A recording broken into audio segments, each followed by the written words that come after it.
Assalamu alaikum. I am Tanvir from Daily Techland. Today I explain WhatsApp to announce screen sharing feature for users. If you haven't subscribed to the channel yet, please subscribe and hit the bell button next to it.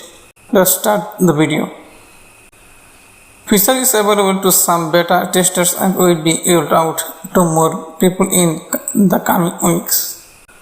WhatsApp, which is owned by Meta, announced that it was releasing a new feature that would let users share their screen on video call. According to the beta info, the feature is available to some beta testers and will be rolled out to more people in the coming weeks.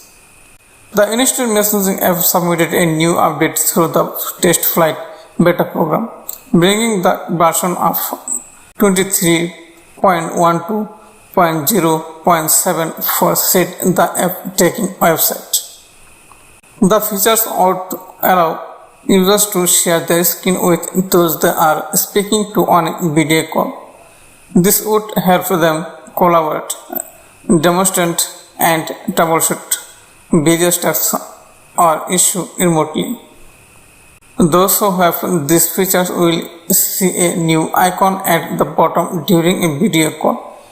Through this, users will be able to share the content of their screen with everyone who is on a call with them.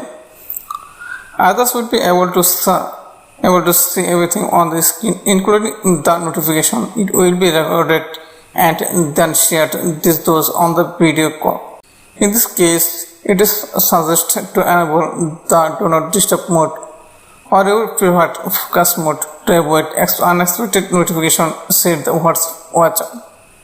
Users have control over these features as they can stop the video whenever they wanted to. Moreover, the content will only shared once you grant them permission to do so. Those who install the latest version of the beta version on iOS will be able to use these features. Thanks for watching the video.